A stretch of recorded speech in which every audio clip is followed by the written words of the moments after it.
Hello and welcome along to another episode of this FM19 story, part of the furniture with me, Daniel. It's season 7, episode 3, and today we go into the final game of August against Swansea at home as promised, but things aren't looking quite so rosy as they did after the first game of the season.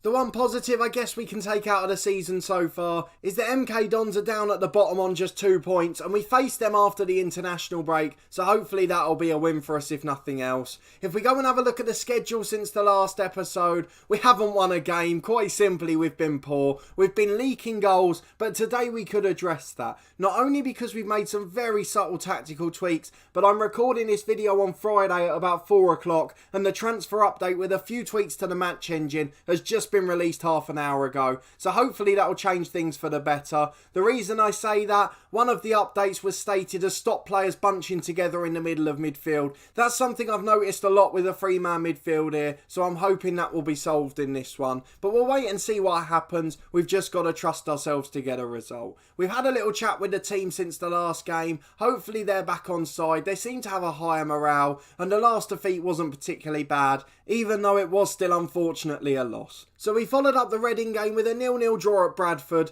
Things were looking okay at that point. They're doing incredibly well actually. I think they were right up near the top. They're in 6th place after a few games. Certainly not one of the relegation favourites now. We didn't look like scoring, but equally we were very good at the back again. We weren't so good defensively against Crystal Palace, however. Baldock with an unfortunate own goal, and to be honest, it was a comfortable win for Palace. Shibola's late goal making it look closer than it was. We rested everyone in the Carabao Cup as promised, lost narrowly 1-0 to my beloved Luton Town, who I think are in League 1 still in game, so that shows just how poor we are as a backup team. Our squad players are still very much lower League 1 standard, and we've just got to accept that for the first half of the season. We lost 3-1 away at Charlton. Bobby Duncan got a goal in that one again, but unfortunately Charlton put the game out of sight just a minute later. We did get a point at home to Huddersfield, a 3-3 draw that was. We were 3-2 down with 8 minutes to go, and Broja did well off the bench to get a late goal, which gave us a little bit of hope going into the Bristol City game, but unfortunately we lost that. Despite Owen Jack's second goal of the season, Crawford picked up a knock in that one, and he's not going to be fit enough to play 90 minutes today.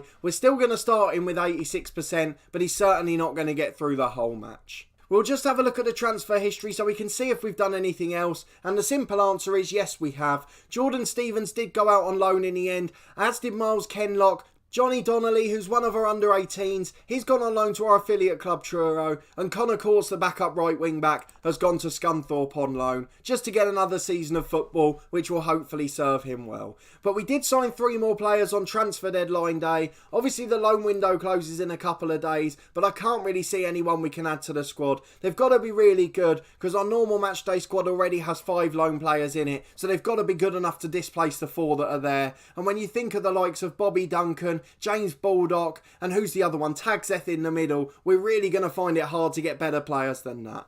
But the 3 we have bought in, all permanent transfers. Jacob Wakeling, who's a young 4th choice striker, 23 years of age, played at Morecambe last season, I think in League 2, and scored at over 1 in 2, got 23 goals there, so hopefully he'll be a good signing for us. He's quick, he's a good finisher, but he's not the hardest worker and got much else to his game. Very much a fox in the box, and aside from that, pretty average. The next one is Anthony Ralston. He's the backup right back and right wing back. He allows us to play a back 4 or 5, and he's a good cover which has allowed Connor Courts to get a season of football. It was £165,000, but he's really good all round, and I could even see him displacing Williams if he starts to struggle defensively. And then finally we got another player in, Marko Nemoljakovic, I'm going to presume that is. We're calling him Marko, as you might have predicted. Not great in the air, a 3-star young centre-half, 4-star potential, a Bosnian international, a free agent, very much a good deal. Even if he doesn't make it here, we'll get a profit out of him. Poor composure and heading for a centre-half, but everything else seems to be pretty good, particularly physically, where he's very reliable. And more importantly with him, if we do get to the stage in the future where we go back to a 4-5-1, we need an anchor man, we need defensive-minded midfielders, he can cover in that holding role adequately. So plenty of good options there. He spent his whole career over in Bosnia, with a couple of other little loan spells in Saudi Arabia, but aside from that, never left his home country until he came to Torquay this season. So I think he's going to be a very good signing, but we've got to give these guys a chance to settle in.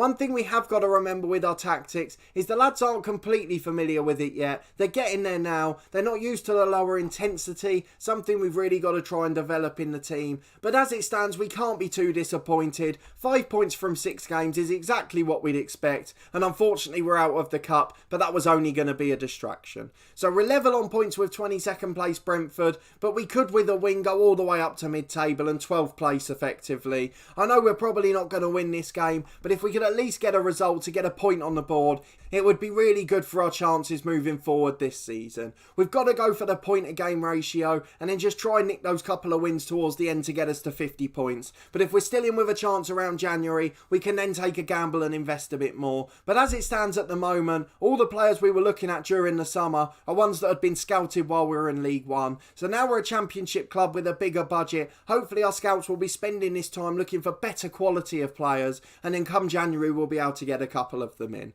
But we've got to be in touch for that to happen. If we know we're going straight back down to League One, A, we can't afford to take the risk financially, and B, a lot of players would probably choose not to. But let's get into the game against Swansea. That's the reason we're here. We want to see what the transfer update's done. Swansea unbeaten in 5. We haven't won in 5. And in fact, I think it's been 6 in all competitions. So that's a little bit disappointing for us. Woeful form it's described as by our lot. But Swansea have got a few injuries, which will hopefully help us out. We've organised the classic friendly in the international break, mainly because although we're a Championship side now, we don't have that many players going on international duty. So we're going to have 14 or 15 players who are just going to be losing match fitness. So some of these reserve players will get a game, especially now we're out of the Cup 2. It's important we keep our game changers fit. But our lineup for today, we're sticking with the same formation for now. We do go to standard mentality sometimes when we're a goal behind, and we have pushed the defensive line up once or twice, but hopefully the long shots issue's been addressed in this update.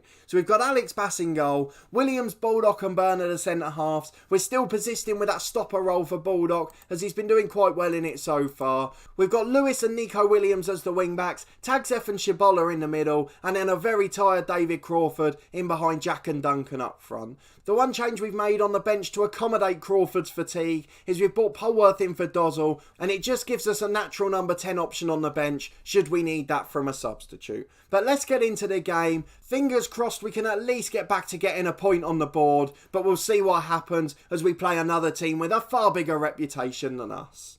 It's a 4-2-3-1 for Swansea. They've got Thacker up front, a player we almost signed on deadline day. We had a bid accepted for £500,000 from Liverpool, our parent club, but in the end he chose Swansea, and as a result he's playing against us today. They've still got some big names in there, the experienced likes of Paul Dummett and Jeff Hendrick. Ryan Ledson was always a good youngster in this game, and they've got a few quality players and exotic names in the team too. So let's go to the dressing room and give the lads the team talk. Sean Taylor wants us to encourage the lads. We're going to do exactly that. Let's get in for the kickoff and see if we can get a point on the board. Roden gets the ball at centre half for Swansea. They go long over the top immediately. Reece Williams heads away, and then Lewis can bring it away comfortably. Lewis has got a corner on the right hand side. Owen Jack on the end of it unmarked, just wide of the post. That would have been the perfect start, but unfortunately it's not to be the case. And now it's Derby 25 yards out. Swansea, sorry, what am I on about with Derby? Mandy on the edge of the box, shoots, it's deflected away by Baldock, and it's out for a throw in on the Swansea left. It would help if I knew who I was playing against, but now I've worked that out, we should be able to do alright. 5 minutes gone though, and it remains goalless, but it's been a little bit of a shaky start. It's a throw on the right for Swansea. It's highlights for them galore. Hendrick on the right hand side and it's crossed. Shibola heads away but only as far as Silva. This is the one thing I worry about with a deeper defensive line. It's worked quite well with Barnsley in our other series and a couple of other times in this series so far. But I just worry at this level that teams have more quality at the edge of the box, and if we sit too deep they'll score a few long shots. We're going to persist with it for 1 or 2 more games, but we might start to push forward a bit in the near future. Ledson gets the ball back for Hendrick. He gets it out to the right hand side to Mandy. He gets it switched across to Dummett. He's going to try and cross it from the byline. Burn clears away. Back to him again though, and Lewis heads clear. But now Mandy 25 yards out. Goes for the shot, but it's over the bar. And we still survive with 20 minutes gone. Swansea have had the more shots, but they haven't put one on target yet. I say as they shoot from a free kick. Brilliant save by Alex Bass. And he did the same from the rebound. But luckily the offside flag was already up. The keeper wasn't to know that, and he did fantastically. Nico Williams Williams coming forward. Can we create a good chance? A brilliant switch from Lewis to the back post for Williams again. Shibola's shot's blocked. Silva will go backwards, but he gets it away in the end, and the highlight ends with the score sheet still blank. Mandy crosses the ball in. It's headed away as far as Hendrick. Ledson shoots from the edge and it's blocked. Crawford gets it away to Duncan. On the halfway line, beats a man. He's got 2 or 3 running into the middle, but he's been challenged just before he gets the cross in. Jeff Hendrick, the man doing the work for the defensive side, and Swansea managed to cling on. But we are looking threatening on the break, and that's something positive to see. It's a goal kick for Swansea, long downfield by the keeper Bell. It's going to be knocked away by Baldock, who actually brings it down brilliantly. Reece Williams finds Tagzeth. Not seen much of him, the holding midfielder in this game, playing in that central deep line playmaker role. Hopefully he can get into the game now. He finds Crawford, up to Bobby Duncan, gets it wide to Lewis, who's beaten his man. It was a wonderful ball actually, there's 2 in the middle. Jack's one of them, but he heads it over. He got on the end of the cross, but he's wasted his second headed chance of the match, and with 5 minutes to the break we still can't get the breakthrough. We've got a free kick on the left-hand side, knocked away, straight into the keeper, and the half-time whistle goes. It remains goalless, but it's been a pretty even half, and we certainly look far better than in previous games. We're going to encourage the lads again. They've been doing fine, and they just need a bit of confidence. We don't want to knock them by saying we're not happy with things. Tagzeth gets the ball from the second half. He goes to Baldock, now Shibola. We try to build an attack, but the highlight ends, so unfortunately we don't get to see any attacking damage. It's a goal kick which Alex Bass will take for us. He goes short to Reece Williams. Tagzeth's there if he wants to put the playmaker in. Can we create a chance from here? He's got to find the ball through. Goes simple to Shibola in the end. He's got Nico Williams over on the right. Beats his man. Can he get a crossing? He does. Bobby Duncan is blocked. Jack shot's blocked. Crawford with the rebound. What a finish by Crawford. His first goal at championship level. And the gamble of playing the fatigued man has certainly worked out there. Jack's credited with the assist, though I'm not so much sure how much of the credit he deserves for that. His shot was blocked and it just fell into his path, and Swansea go straight up the other end and nearly score. The header's gone just wide of the post and we survive with an hour gone, but now we've got an injury to Owen Jack. Although that's not particularly good news, he's one of our most valuable players. It's also an area where we have a really strong backup in Broja, so at least that's one of the positives we can take from it. Dummett's got the ball on the left for Swansea. Broja is now on the field. It's gone back to Jeff Hendrick and Ledson. Now they're coming forward on the edge of the box. They've got so much time and it looks like they're going to create a chance at any moment. They have done just that. And with 3 centre-halves in the middle of the box, we've left the striker unmarked to head it in. Absolutely appalling. It was the number 10 in fact. Where's the stopper there? I'm a bit unhappy at James Baldock. After a brilliant performance so far, we've given away a really silly goal. And that's nothing to do with a tactic, that's just concentration. Lewis with a free kick on the right though. Forces a great save from Bell. Baldock tries to hook it back into the area, but it's cleared away eventually. And now we've got a throw on the right-hand side. There's 20 minutes to go, so we will make another change now. Tagzeth's not had the best game, but I'm not sure I want to take him off, especially as we don't have Dozzle on the bench in this occasion. Baldock's probably been one of the poorer players, so we're going to bring on Marco for him. It's always better to give our permanent players some game time, and hopefully changing one of the centre-halves won't harm us too much. Surely it can't be worse than the lack of marking we had from Baldock. 15 minutes to go. Crawford's going to have to come off soon. He's done really well for us, but Polworth will get his chance. We said it was our one regret of the window. He could certainly prove us wrong with a winner in this one. Even if he just wins us 3 points this year, he'll have certainly done his job. It's Johnny Byrne with a throw-in on the right. 10 minutes to go as we come forward again. Polworth the sub finds Shibola. He's giving it away to Paul Dummett, and now Swansea are on the attack with Thacker. It would be really annoying for me if he scored the winner after trying to sign him on deadline day. Fredericks finds Mandy on the right hand side. Williams heads it away there. O'Reilly 25 yards out, hits the bar, the rebound's there, and Alex Bass makes a brilliant save. Again it was offside, but he wasn't to know, and I hadn't noticed either. So brilliant work by the keeper, who continues to star for us despite joining us in the National League South, where he was on loan from Pompey. Hendrick gets it to O'Reilly again, shoots but it's over the bar, and we're going to have to encourage the lads here, demand a little bit more, see how they react to that with 5 minutes left.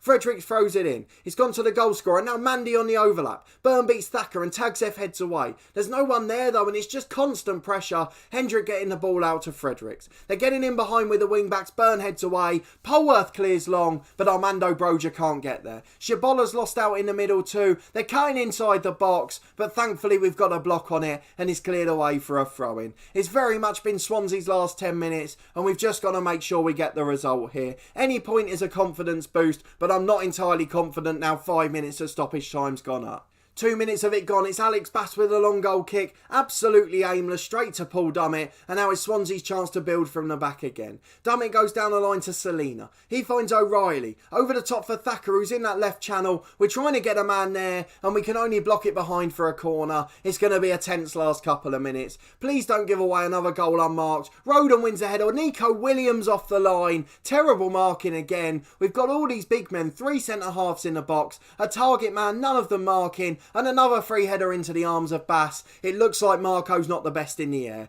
Tagsev clears the ball away. Nico Williams flicks it on. We're on the counter now. It's a 4-on-4 briefly. Adam Lewis has got 2 men at the back. Nico Williams with the volley. It's gone over the bar. The whistle will surely go in a second, and I consider this a point gained given the stature of the opposition. Not so long they were a Premier League side, and they've been an established Championship club in this game. We're fighting it with the likes of Swansea, and we're doing really well too. A good point on the board. We've just got to see how bad Owen Jack's injury is. If it's a bad one, we could be in real trouble for the season. We tell the lads they did well, and they're delighted, trying to get some confidence back on board. If we can win that game comfortably in the international break as well, hopefully that'll bode well for the rest of the season. Let's see what the injury's like then. It's really important for us. 4 to 5 weeks, so he'll miss the international break in 3 or 4 games, but it's not too bad. It could have been significantly worse. We're still looking for the win after 6 games without one since that first day of the season at home to Reading, but getting another point on the board is particularly important and keeps us clear of the relegation zone.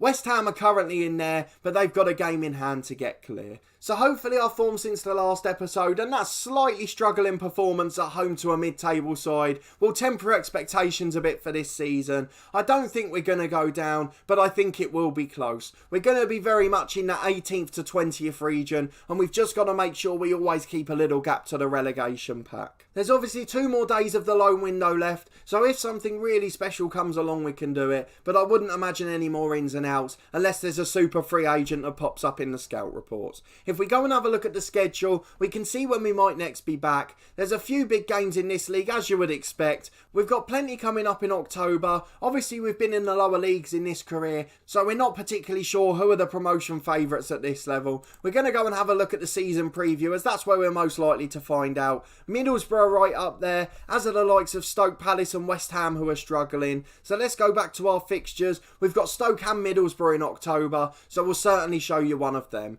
I think Stoke's just 4 games time, so we'll probably wait until Middlesbrough for a little bit more of a gap. Or do we go all the way down to West Ham? Because that's an absolutely massive game. And it could be a relegation 6-pointer the way they're playing at the moment. But I think it will be Middlesbrough away. But I won't promise anything until the next episode. But if you did enjoy this one, please put a thumbs up on the video. As always, I really do appreciate your continued support with the series. Let me know down in the comments how you think our formation's working. Now you've seen it in action on 2 different occasions, do you think we've got room to be exploited in certain areas, or do you think we're doing it pretty well? Are there any areas of the team you think are particularly weak, where I should already be looking ahead to January and trying to replace players? I realise we're going to need a little bit of stardust as we go forward, but don't forget we're still trying to save for a stadium due to the stinginess of our board. Subscribe to the channel for daily FM19 content from my 2 long-term stories. This one with Torquay United, as well as our other series, The Head Coach. There's also weekly content from my FIFA 19 lower league career with Crew Alexandra.